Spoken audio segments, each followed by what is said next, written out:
کیونکہ اس نے مجھے فرزین کی پکس بھیجی تھی. اس پک میں موجود لڑکی کو اگر کوئی دیکھ لیتا نا تو ہرگز اعتبار نہ کرتا کہ یہ وہی فرزین ہے جو کبھی branded suit, branded jewellery, branded bag, branded sandal پہنا کرتی تھی. وہ لڑکی تو بہت غربت کی ماری نظر آ رہی تھی، چہرے کا رنگ بھی جل گیا تھا. اس پک میں وہ اپنے شوہر کے ساتھ کہیں جا رہی تھی، شاید فیکٹری جہاں وہ دن رات کام کرتی ہے. جس بائک پر وہ بیٹھی تھی، جس بائک پر وہ بیٹھی ہوئی تھی، وہ بھی بہت خراب حالت میں تھی. گویا اس کی غربت کا منہ بولتا ثبوت. جب کسی کی بنی بگڑتی ہے نا تو بہت اذیت ہوتی ہے، اور میں نے اسے اسی حالت میں چھوڑ دیا تھا. مجھے رتی برابر بھی دکھ نہیں تھا اسے اس حالت میں پہنچا کر.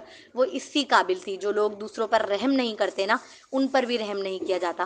اگلا سین، میرے یہاں آج بیٹے کی ولادت ہوئی. میری خوبصورت فیملی کمپلیٹ ہو گئی تھی زویان کے آنے سے. ہاں یہ الگ بات ہے، لائبہ تھوڑی ہیلدی ہو گئی ہے زویان کے پیدا ہونے کے بعد سے، جس کا ذمہ دار وہ اکثر مجھے ہی ٹھہراتی ہے. اور میں سر تسلیم خم کر کے خوشی و بڑی شان سے قبول کرتا ہوں کہ یہ میرا ہی کارنامہ ہے. آمنہ کے ہونے کے بعد ہماری زندگی سے رومانس تھوڑا کم ہوا تھا، لیکن زویان کے بعد پیمپر چینج کرانے، اسے فیڈر بنا کر دینے، کپڑے دھلوانے، اس کے ساتھ بیٹھ کر صفائیاں کروانے، شاپنگ پر جانے، بچوں کی ضرورت کا سامان لانے تک ہی محدود رہ گیا ہے. مگر سچ کہوں تو یہی اصل رومانس ہے زندگی کا. یقین کریں گے آپ، زندگی کا سب سے بڑا چیلنج اب آمنہ اور زویان کی نظروں سے بچ کر لائبہ کو ایک کس کرنا ہوتا ہے. اس پر بھی وہ مجھے آنکھیں دکھاتی ہے. پہلے لائبہ کو کبھی میری ضرورت نہیں پڑتی تھی، لیکن اب ہر 1-2 گھنٹے بعد مجھے کال کر کے پوچھ رہی ہوتی ہے کہ کب واپس آئیں گے. مجھ سے زویان سنبھل نہیں رہا، آپ کی بیٹی آمنہ نے اب یہ شرارت کر دی، اب وہ شرارت کر دی ہے، وغیرہ وغیرہ. اس سے زیادہ خوبصورت زندگی کا تصور نہیں کر سکتا تھا میں. میرے پاس آج کروڑوں اربوں کی جائیداد نہیں ہے، میں صرف ایک معمولی سے ریسٹورنٹ کا مالک ہوں یہاں پر، لیکن میں خوش ہوں. میری فیملی خوش ہے، اور یہی سب سے اہم بات ہے زندگی کی کہ آپ خوش ہوں. زندگی بار بار موقع نہیں دیتی، اس لیے جب موقع دے تو تھام لو، کیونکہ وہی ایک موقع لائف چینجر ہوتا ہے. ہیپی اینڈنگ کیسی لگی آپ سب کو اینڈنگ پلیز ضرور بتائیے گا. مجھے تو اینڈنگ سب بہت اچھی لگی، بہت مزیدار لگی، بہت زبردست لگی. اچھا اور ہیپی بھی تھی. تو اچھا جناب، یہ رائٹر صاحبہ نے کیا لکھا ہے: سلام، کیسے ہیں پیارے ریڈرز؟ امید ہے آپ سب کو ناول بہت پسند آیا ہوگا. جی بالکل پسند آیا ہے. اس ناول کو لکھنے کے دوران میری زندگی میں بہت اتار چڑھاؤ آئے. شاید یہی وجہ ہے کہ اب یہ ناول میری زندگی میں بہت خاص اہمیت رکھتا ہے. کافی مہینوں کا ساتھ رہا ہے ہمارا، اور یہ سفر مزیدار تھا، خوبصورت یادوں سے سجا. امید ہے یہ ناول آپ کے دل میں ایک خاص مقام بنانے میں کامیاب رہا ہوگا. جی بالکل رہا ہے. جب رائٹر بول رہا ہوتا ہے تو کہانی لکھنا آسان ہوتا ہے، لیکن جب کردار بولتا ہے، وہ اپنی آپ بیتیاں خود سناتے ہیں، تو انہیں لکھنا، ان کے جذبات کی عکاسی کرنا، ہر کسی کے اپنے اپنے مفادات کو ظاہر کرنا، یہ تھوڑا مشکل ہو جاتا ہے. اور میں نے اس ناول میں اسی چیز کو موتیوں کی طرح پرو کر آپ کے سامنے سجا سنوار کر پیش کر دیا ہے. اب بس میری دلہن کو پسند کر لیجئے. چلیں پھر ملتے ہیں میری دلہن کو پسند کر لیجئے. چلیں پھر ملتے ہیں نئے ناول رازدار محبت کے ساتھ. پڑھنے ضرور آئیے گا، کیونکہ آپ کا اور میرا ساتھ ایک ناول کا تھوڑی ہے. ناول اچھا لگے تو لائک اور کمنٹ ضرور کیجیے گا. ساتھ ساتھ پلیز چینل کو سبسکرائب کر لیجیے گا، محنت وصول ہو جاتی ہے. مجھے اور میری ٹیم کو اپنی دعاؤں میں یاد رکھیے گا. اللہ حافظ. بہت بہت شکریہ. رائٹر صاحب آپ کا ناول بہت زبردست، بہترین اور بہت زیادہ جو ہے مزیدار تھا. مطلب اس کے اندر سسپینس بھی بہت تھا، اس کے اندر جو ہے رومانس بھی تھا، سسپینس بھی تھا، ہر چیز سے بھرا ہوا ناول تھا. مجھے تو بہت پسند آیا. آپ کو پتہ ہے میرے پاس بس اتنے ہی الفاظ ہوتے ہیں بولنے کے لیے، اور اتنے الفاظ میں نے بول دیے. بہت بہترین ناول ہے. سو ہم لوگ ملتے ہیں نیکسٹ ناول میں ایپیسوڈ لے کر. تو جب تک مجھے اجازت دیجیے. اللہ حافظ.